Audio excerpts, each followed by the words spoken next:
I want to move Yeah. on, kind of breeze through this next story again.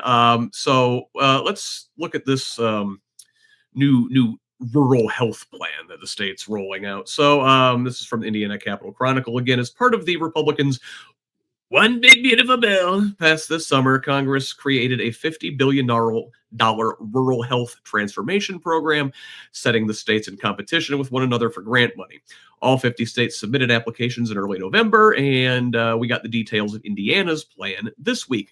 Branded GROW, Cultivating Hoosier Health, the plan is described as a joint effort by the State Department of Health and the Family and Social Services Administration.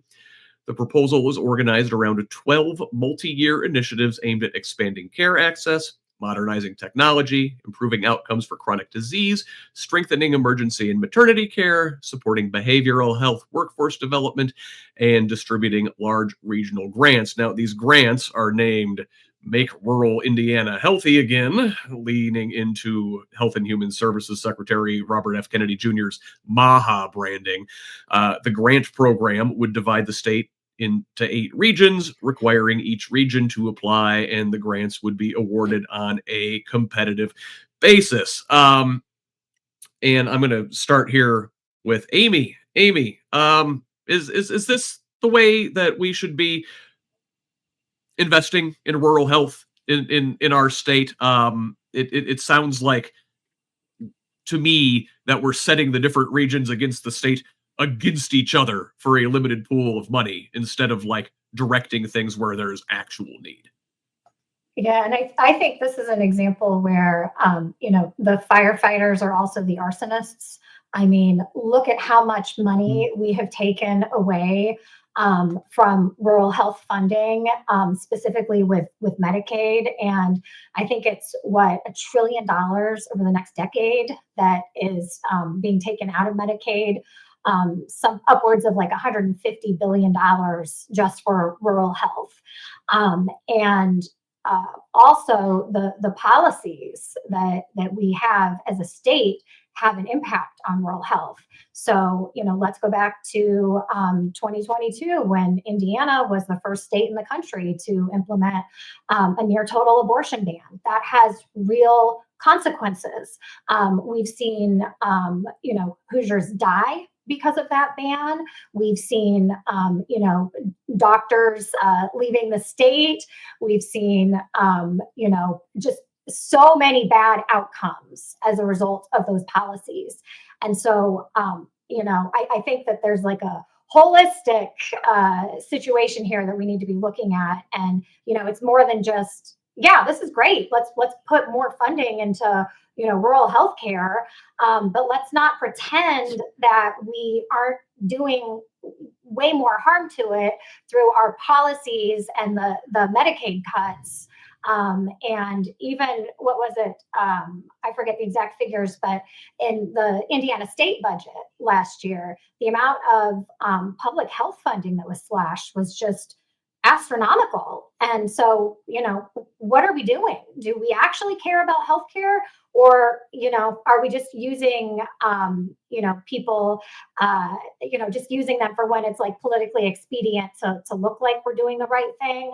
I think we need to have much better healthcare policies at the state and federal level. And, we could go on about, Medicare for all and different options. And, again, the fact that I work with a lot of people from other countries where they have healthcare, and it's just astounding to them the way Americans can't access it when they need it and have to go into debt and have to navigate, the insurance system. So there's just so many factors that are contributing to just abysmal health outcomes in this country. And I really wish we could have some good faith conversation about what good health policy would look like.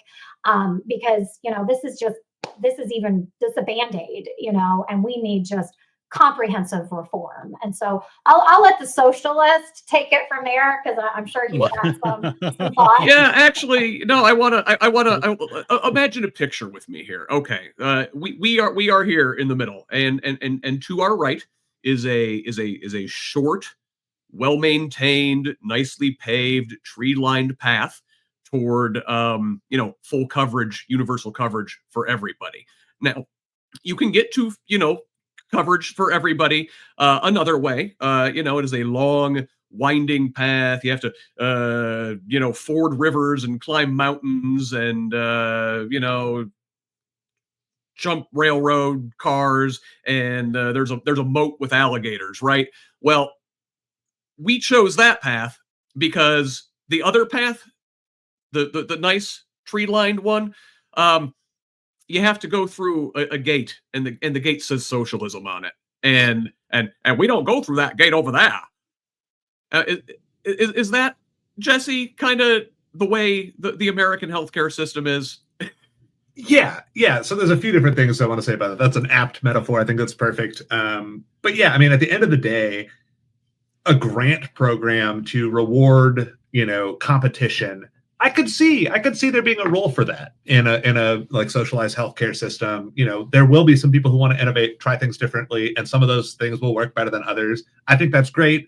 I don't think the government-run system has to mean no one is allowed to innovate. I don't understand how any system would work. That's not how it works anywhere in the world, but it's worth saying out loud.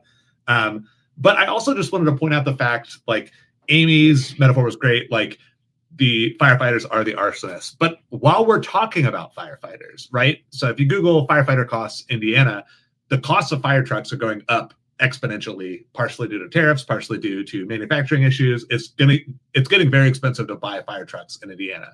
But what we don't say is we're going to take all the money that should be going towards, fire stations and fire trucks in Indiana and make them a competitive grant and see who does a better job, because that's fucking crazy, because that would lead to a bunch of people having their houses burned down. And we know that. And so even though things are expensive, we don't just like turn this into the Hunger Games where we have to fight against each other to figure out who gets funding for basic services. Yes, the costs have gone up.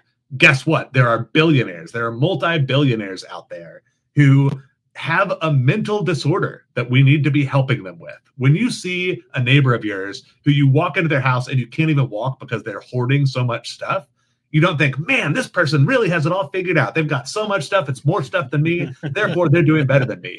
Why do we treat money any differently? These folks have more money than they can ever spend in their lives, more money than they can give to people they love. They're hoarding it excessively.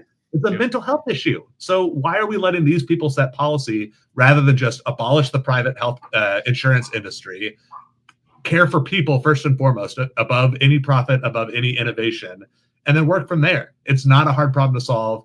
Every other OECD country has figured this out. We're just like playing off in the margins rather than talk about the real problem. It's ridiculous. Yeah, it's true. Kurt, I'll give you the last word on this one, and go quick. I want to spend a good amount of time talking about redistricting.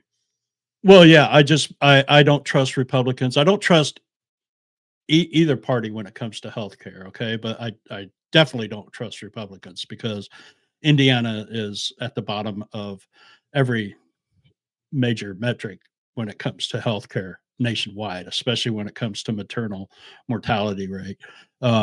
Being in rural Indiana, I see exactly how this has affected us and will start to affect us. We have one doctor in the area, so everyone else is a nurse practitioner. So, it's like what we were talking about earlier and what Amy referred to. They create a problem and then they say, "Oh, hey, look, here's our solution. We're going to fix it." It's asinine what they're doing. So, there probably would be some good advantages to this system that they're trying to implement if our system wasn't in the position it was in right now. So that's what I'll say about it, because we could talk about it for an hour. So indeed we could. There is not enough time in the day to talk about all of these. Right. And I will dedicate a full show to rural healthcare here in the near future. So